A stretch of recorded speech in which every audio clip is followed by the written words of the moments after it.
Hello friends, नमस्कार। आज की ये रीडिंग उन लोगों के लिए है जो फील कर रहे हैं कि उनकी लाइफ में कोई थर्ड पर्सन है जो इंटरफेयर कर रहे हैं। क्या ये सच में कोई थर्ड पर्सन है या कोई मिसअंडरस्टैंडिंग? चलिए देखते हैं इसका सच, truth through our tarot cards. Thank you. नमस्कार, welcome to soul codes dimension और मैं हूँ प्रियथा मेहरा। ये वो स्पेस है जहाँ पे हम अपने टैरो कार्ड्स के through life guidance which includes love, relationships, health, career, finance, ये सब एक्सप्लोर करते हैं। तो चलिए मेरे साथ, let's decode the truth about your soul and the purpose in your life. And if you like the videos that I make and you resonate with each and every guidance given on this channel, I welcome you to like, share and subscribe to my channel so that you can get to hear a lot of good guidances related to your life and the purpose of your life. Thank you.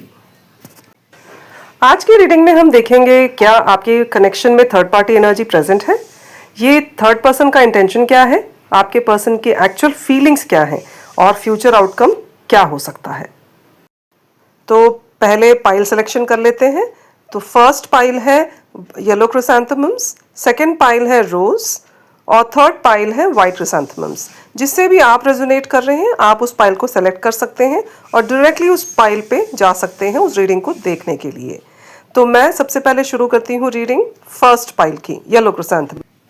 सबसे पहले देखते हैं current energy क्या बोल रही है। क्या सच में कोई थर्ड पर्सन इन्वॉल्व है? ये एनर्जी रोमांटिक है, इमोशनल है या सिर्फ इंटरफियरेंस है, और ये सिचुएशन कितनी स्ट्रांग है।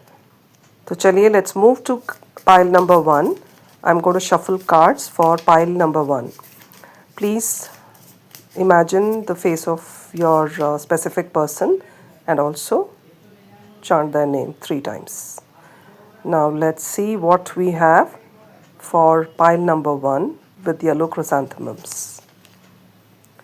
Okay, interesting. All right, now let me blow up these cards in front of you. Give me a minute. All right, so now we have Ace of Swords, Knight of Cups and the Hierophant. Interesting. So now let's read the card. अब Ace of Swords यहाँ मुझे लगता है कि किसी point पर truth reveal होने वाला है। जो भी कंफ्यूजन यहाँ या हिडन सिचुएशन थी, अब क्लैरिटी आने वाली है। That is what I am getting from the Ace of Swords energy. And night of cups ये एनर्जी मुझे दिखा रही है कि कोई पर्सन इमोशनली अप्रोच करना चाहता है। शायद अपॉलॉजी, कन्फेशन या हार्ट टू हार्ट कॉन्वर्सेशन हो सकती है। सो ये प्राइमरीली एनर्जी है इसकी। और हायरोफेंट की एनर्जी मुझे लगता है बहुत स्ट्रॉन्ग कमिटमेंट एनर्जी दिखा रही है। ये कैजुअल एनर्जी नहीं लग रही मुझे। यहाँ कोई सीरियस इंटेंशन या लॉन्ग टर्म रिलेशनशिप की पॉसिबिलिटी दिखती है। ऑल राइट, चलिए अब एक बार मैं ओरेकल कार्ड से भी चेक कर लेती हूँ। Let's see what we have for from the oracle as a message for pile number 1. Interesting. Let me blow it up in front of you so that you get a clear picture of what these cards are. Wow, okay. Pile 1 के लिए मुझे clearly third party interference तो दिख रहा है। ये ज़रूरी नहीं है कि हमेशा रोमांटिक ही हो, कभी कभी ये फैमिली, फ्रेंड्स या आउटसाइड ओपिनियंस भी हो सकते हैं जो रिलेशनशिप की एनर्जी को अफेक्ट कर रहे हैं। सो ये अलाइन भी करता है आपके S of swords which suggest truth about this interference coming out. So in a way this is indicating a third party interference, and as I said, may not be a romantic involvement. Now let's look at have faith. This is a very interesting card. Universe यहाँ कह रहा है कि situation अभी complicated हो सकती है, लेकिन energies behind the scenes shift हो रही हैं, इसलिए पेशेंस और फेथ इंपॉर्टेंट है। ये कनेक्ट कर रहा है बहुत ही बढ़िया तरीके से with knight of cups, which often shows someone eventually is going to express their feelings. So ये कार्ड थोड़ा आपको रीअश्योरेंस भी दे रहा है in a way. Now let's look at unrequited feelings. So यहाँ मुझे लगता है कि ये कार्ड थर्ड पार्टी के लिए आ सकता है. हो सकता है जो थर्ड पार्टी कनेक्शन है उसमें इक्वल फीलिंग्स नहीं है, इसलिए वो लॉन्ग टर्म सस्टेनेबल भी नहीं रहने वाला, और सस्टेन करेगा भी नहीं by the look of it. So अगर मैं ये कंबाइंड मैसेजेस को देखूँ ना, तो पाइल 1 की एनर्जी मुझे ये स्टोरी दिखा रही है, यहाँ डेफिनेटली थर्ड पार्टी इंटरफेरेंस रहा है. लेकिन एस ऑफ स्वॉर्ड्स दिखा रहा है कि ट्रूथ जल्दी रिवील होगा. नाइट ऑफ कप्स मुझे इमोशनल अप्रोच या कन्फेशन की एनर्जी दे रहा है, और हायरोफेंट स्ट्रॉन्ग कमिटमेंट पोटेंशियल दिखाता है. ऑरेकल कार्ड्स ये भी कह रहे हैं कि जो थर्ड पार्टी कनेक्शन है उसमें शायद अनरिक्वेटेड फीलिंग्स हो सकती हैं, इसलिए वो नेचुरली फेड हो सकता है. यूनिवर्स आपसे सिर्फ ये कह रहा है, have faith, things are shifting behind the scenes. So overall अगर मैं पाइल 1 की एनर्जी को देखूं तो ये एक ऐसी स्टोरी दिखा रहा है कि पहले कन्फ्यूजन और थर्ड पार्टी इंटरफेरेंस था, लेकिन अब ट्रूथ रिवील होने वाला है. कोई इमोशनल कॉन्वर्सेशन हो सकती है और उसके बाद सिचुएशन सीरियस कमिटमेंट की डायरेक्शन में भी मूव कर सकता है. So this is all we had for pile 1. I hope this resonated with all of you, and just to remind you, ये collective reading है, तो कुछ पार्ट्स इसमें आपके साथ रेजोनेट कर सकते हैं और मे बी कुछ ना करें. तो जो भी आपके साथ रेजोनेट हुआ आप उसको क्लेम करें bye typing claim in the comment section. Now I will quickly move to pile number 2 reading. I'll see you over there. चलिए अब हम पाइल 2 की एनर्जी चेक करते हैं.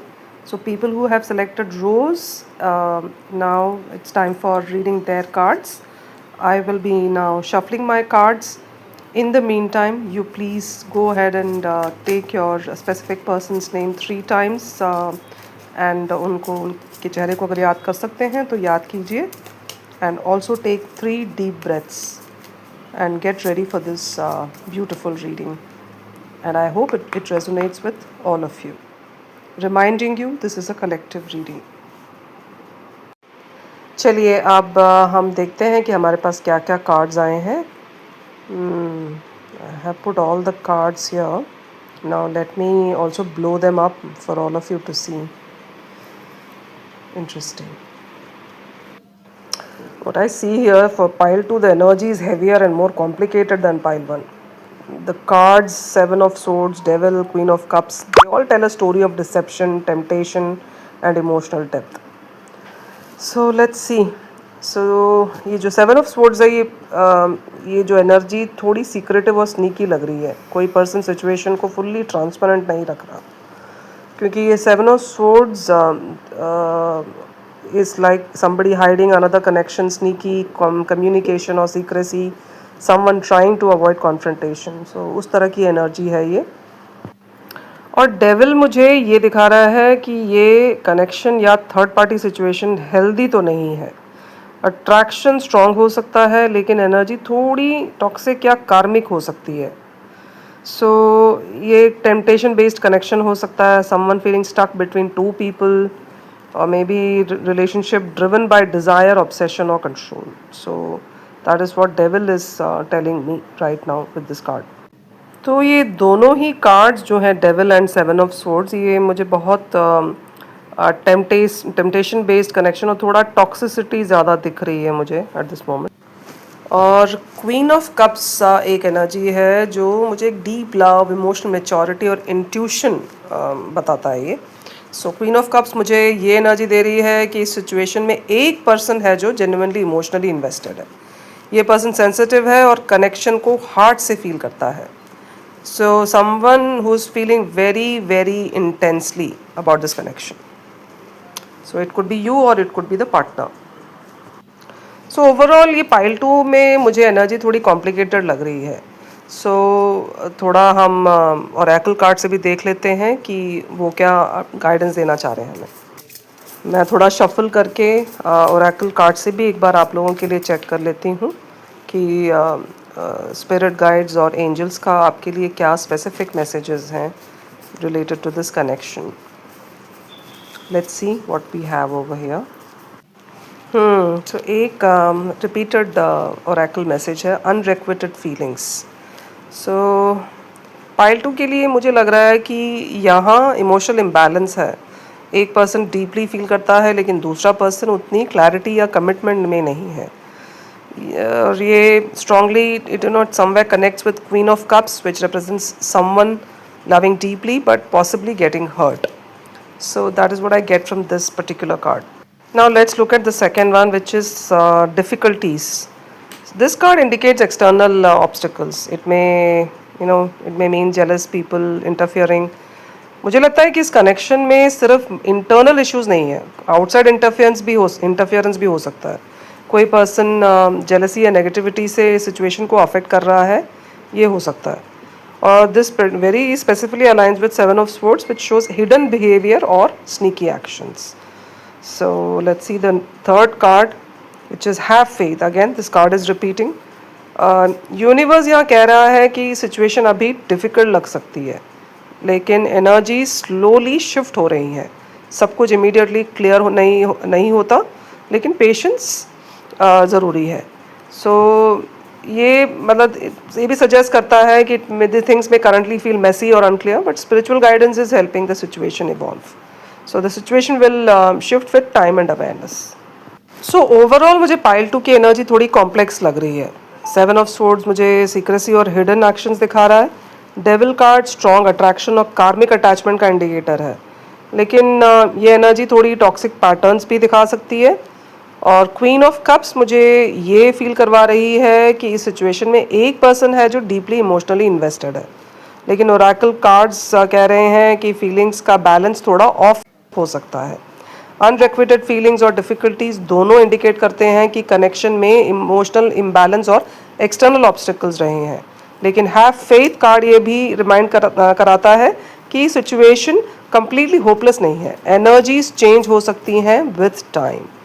So this is all we have as a reading for pile 2 people. I hope it resonated, and if it did, please comment claim to claim this energy. Now I'll quickly move to pile number 3. Chaliye, now let's quickly move to pile number 3. People who have chosen white chrysanthemums. This reading is for you. Please अपने specific person का नाम 3 बार chant कीजिए, and I'm now going to shuffle the cards. चलिए, now shuffling the cards while you are thinking about your specific person, and let me put these cards here and also blow it up for them so that you can see these cards clear. Wow, beautiful cards. This pile 3 is actually it has a very deep spiritual storyline. The cards, the world, the Hierophant, the Hermit. This shows a very interesting combination here. सो जो pile 3 के लिए मुझे लग रहा है कि आप और आपके पर्सन के बीच एक इम्पॉर्टेंट कार्मिक साइकिल कंप्लीट हो रहा है। ये कनेक्शन आप दोनों को कुछ इम्पॉर्टेंट लेसन सिखा रहा था। I mean this is from the world card. And next if you look at our hierophant, इससे मुझे लग रहा है कि ये कनेक्शन कैजुअल नहीं है। यहाँ सीरियस कमिटमेंट एनर्जी भी हो सकती है, लेकिन इसके साथ स्पिरिचुअल ग्रोथ भी इन्वॉल्व है। Like some connection with traditional or long term potential, someone thinking about doing things the right way, और कुछ स्पिरिचुअल लेसन्स भी मिलने वाले हैं आपको इस रिलेशनशिप से।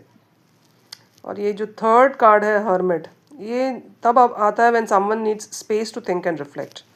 सो हर्मिट कार्ड मुझे ये फील करवा रहा है कि अभी किसी एक पर्सन को थोड़ा टाइम और स्पेस चाहिए क्लैरिटी के लिए। ये डिस्टेंस परमानेंट नहीं होता, कभी कभी ये ग्रोथ के लिए होता है। सो ये हो सकता है ये पीरियड ऑफ साइलेंस हो, इंट्रोस्पेक्शन हो, personal healing before the next step. Someone is taking distance to understand their feeling. ये एक पीरियड ऑफ साइलेंस और इंट्रोस्पेक्शन हो सकता है, like a personal healing before the next step. So ये तीनों कार्ड्स को अगर हम देखें तो that is a very interesting combination that we see here. But let's also look for our oracle cards to understand this better. Now let me pull up the oracle cards, just spreading them here. Let's see what we have from these oracle, the spirit guides and the angels, what message they have for you. Let's see. Let me also blow them up for you. Yeah, This looks interesting. Actually, very interesting cards. So, अगर ये पहला card भी देखें ना, redirect your thoughts. This suggests that focusing on fear or doubt can block the energy. The message is to focus on what you truly want from the relationship.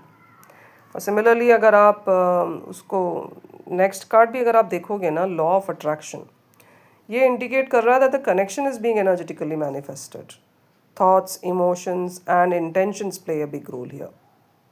And similarly, if we look at the third card, which is letting go, this doesn't always mean ending the relationship. Often it means releasing control, expectations, or maybe fear, so that the situation can evolve naturally. So अगर मैं इन सारे cards को इकट्ठा देखूं, summarise करूं उसको, तो pile 3 की एनर्जी मुझे ये दिखा रही है कि आप और आपके पर्सन एक इम्पॉर्टेंट कार्मिक साइकिल कंप्लीट कर रहे हैं. हायरोफेंट स्ट्रॉन्ग कमिटमेंट पोटेंशियल दिखा रहा है, लेकिन हर्मिट इंडिकेट करता है कि अभी किसी को सेल्फ रिफ्लेक्शन और क्लैरिटी के लिए स्पेस चाहिए. ओरेकल कार्ड्स भी ये कह रहे हैं कि आपको अपनी थॉट्स और एनर्जी को पॉजिटिव डायरेक्शन में रीडायरेक्ट करना है. जब आप अटैचमेंट और फियर को थोड़ा रिलीज करते हैं, तब यूनिवर्स नेचुरली सिचुएशन को अलाइन करता है. So that is what I am getting. It has a very spiritual vibe. So it is for people who are going through a deep soul connection or spiritual learning phase. Alright everyone, that was the reading for today. I hope this brought you some clarity and guidance about the third party energy in your situation. Remember, tarot is here to guide you, but your free will and your choices always shape your reality. Take only what resonates with you and leave the rest. If this reading connected with your energy, don't forget to like the video, subscribe to Soul Codes Dimension, and share it with someone who might need this message today.